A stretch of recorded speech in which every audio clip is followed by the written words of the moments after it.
உபாகமம் 32ஆம் அதிகாரத்தினுடைய 35வது வசனத்தை வாசிக்க போகிறோம். 32ஆம் அதிகாரம் 35வது வசனம். பழி வாங்குவதும் பதில் அளிப்பதும் எனக்குரியது, ஏற்ற காலத்தில் அவருடைய கால் தள்ளாடும், அவர்களுடைய ஆபத்து நாள் சமீபமாய் இருக்கிறது, அவர்களுக்கு நேரிடும் காரியங்கள் தீவிரித்து வரும். நல்லா கவனிங்க. முதலாவதாக ஆண்டவர் இந்த இடத்திலே எழுதி வைத்திருக்கிறார், பழி வாங்குதலும் பதில் அளிப்பதிலும் எனக்குரியது, அது கர்த்தருக்குரியது அப்படின்னு ஆண்டவர் சொல்லுகிறார். அடுத்த வசனத்தை ஒன்று வாசிக்கலாம். 2 சாமுவேல் 22ஆம் அதிகாரத்தினுடைய 48வது வசனத்தை வாசிக்கலாம். 2 சாமுவேல் 22ஆம் அதிகாரம் 48வது வசனம். அவர் எனக்காக பழிக்கு பழி வாங்கி ஜனங்களை எனக்கு கீழ்ப்படுத்துகிற தேவனானவர். நல்லா கவனிங்க. இரண்டாவது வாசித்த இந்த வசனத்திலையும் சங்கீதக்காரன் என்ன சொல்றார் அப்படின்னு சொன்னா, நான் ஆராதிக்கிற, நான் வணங்குகிற என் தேவனாகிய கர்த்தர் எனக்கு பழிக்கு பழி வாங்குகிறவர். என் எதிரியினிடத்திலே நான் பழிவாங்க வேண்டிய அவசியம் இல்லை, என் சத்துருனிடத்திலே நான் பழி வாங்க வேண்டிய அவசியம் இல்லை. எனக்காக யார் பழி வாங்குவாங்கன்னா, எனக்காக கர்த்தர் பழி வாங்குவார்.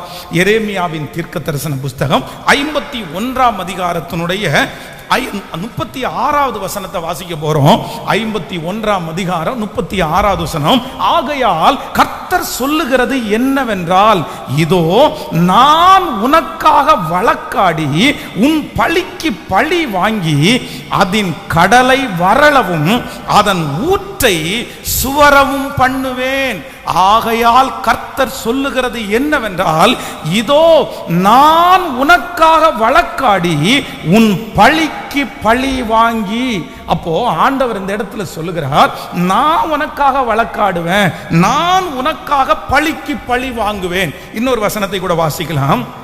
ரோமரின் புஸ்தகம் 12ஆம் அதிகாரத்தினுடைய 19வது வசனத்தை வாசிக்க போகிறோம். ரோமர் 12ஆம் அதிகாரம் 19வது வசனம். பிரியமானவர்களே, பழி வாங்குதல் எனக்குரியது, நானே பதில் செய்வேன் என்று கர்த்தர் சொல்லுகிறார் என்று எழுதியிருக்கிறபடி நீங்கள் பழி வாங்காமல் கோபாக்கினைக்கு இடம் கொடுங்கள். நல்லா கவனிங்க. போதும், என்னை கவனமாய் கவனிங்கள். வேதத்துல நம்ம வாசித்த இந்த வசனத்திலெல்லாம் ஆண்டவர் என்ன சொல்றார் அப்படின்னு சொன்னா, பழி வாங்குறதுல உன் கையில கொடுக்கல. இந்த உலகத்துல எதிரிகள் உங்களுக்கு இருக்கலாம், நிறைய மன கஷ்டப்படுத்துறவர்கள் இருக்கலாம், சில நஷ்டங்களை வருவிக்கிறவர்கள் இருக்கலாம்.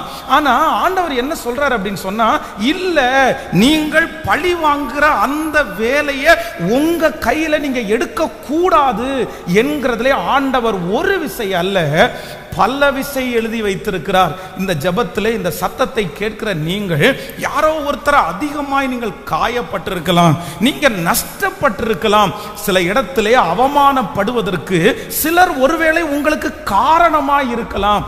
உங்க மனசுல, நான் பழி வாங்காம நான் விட மாட்டேன், கண்டிப்பா நான் 2ல் 1 பார்ப்பேன், அது எப்படி அவங்க பண்ண முடியும்? யாரோ ஒருத்தரை, ஒருவேளை உங்கள் மாமியாரா இருக்கலாம், உங்க மாமனாரா இருக்கலாம், உங்க சொந்தக்காரங்களா இருக்கலாம். ஆனால் ஆண்டவர் இன்று உங்களோடும் என்னோடும் தெளிவாய் பேசுகிறார், பழிவாங்கிற வேலை நம்முடையது அல்ல. இன்றைக்கு நீங்க ஒரு தீர்மானம் எடுக்கணும், இந்த இடத்துல இருந்து ஒரு ஜெபத்தை ஏறெடுக்கணும். ஆண்டவரே, எது நடக்கட்டும், எது நடக்கட்டும், எவ்வளவு விரோதமாய் வேண்டும் என்றாலும் எழும்பட்டும், ஆனால் இன்று நான் ஒரு தீர்மானம் எடுக்கிறேன், கண்டிப்பாக நான் இனி யாரையும் என்ன பண்ண மாட்டேன்னா, நான் பழி வாங்க மாட்டேன். கவனிங்க, இந்த பழி வாங்குதல் என்கிறது உலகத்துல மட்டும் இல்ல. நம்ம என்னமோ செய்தித்தாளில் வாசிக்கிறோம், அவன் கத்தியை வச்சான், அவன் வெட்டினான், தலையை கட் பண்ணிட்டு போயிட்டான் அப்படின்னெல்லாம் நம்ம நிறைய வாசிக்கிறோம். ஆனா கிறிஸ்தவர்கள், நான் தான் கத்தியை வச்சுக்கலையே, நான் அப்படி கொடூரமான கொலையாளி எதுவும் இல்லையே, நான் யாரை கொலை பண்ணேன், நான் அப்படியெல்லாம் கிடையாது, நான் பழி வாங்குற எண்ணம் எல்லாம் எனக்கு இல்லை. ஒன்று நினைத்து கொள்ளுகிற, அவங்க நிறைய பேர் கத்தியை வச்சுட்டு பழி வாங்குறாங்க. ஒவ்வொருத்தருமே பழி வாங்குறதற்கென்று சிலர் ஒவ்வொரு ஆயுதத்தை வச்சிருக்கிறாங்க. பாருங்க, சிலர் பழி வாங்குறது எப்படி பழி வாங்க தெரியுமா? பேசுறத விட அமைதியாக்கிடுவாங்க. நான் பேச மாட்டேன், பேசாம பழி வாங்குவாங்க. சிலர் பேசி பழி வாங்குவாங்க, சிலர் சண்டை போட்டு பழி வாங்குவாங்க, சிலர் மூட்டி கொடுத்து பழி வாங்குவாங்க. நல்லா கவனிச்சுங்க, பழி வாங்கிறது என்கிறது வெறும் கத்தியை தூக்கிட்டு இன்னொருத்தரை வெட்டுறது மட்டும் பழி வாங்கிறது கிடையாது.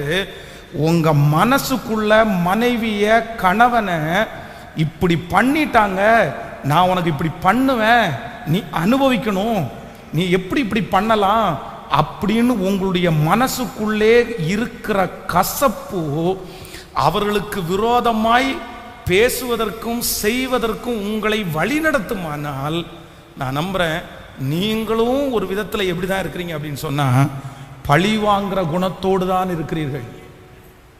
உங்களுக்கு கையில கத்தி இல்லை சிஸ்டர், உங்க கையில கத்தி இல்லை பிரதர், ஆனா என்ன தெரியுமா இருக்குது, கத்திய மாதிரி நிறைய பேருக்கு வார்த்தை இருக்குது, நிறைய பேருக்கு வார்த்தை இருக்குது.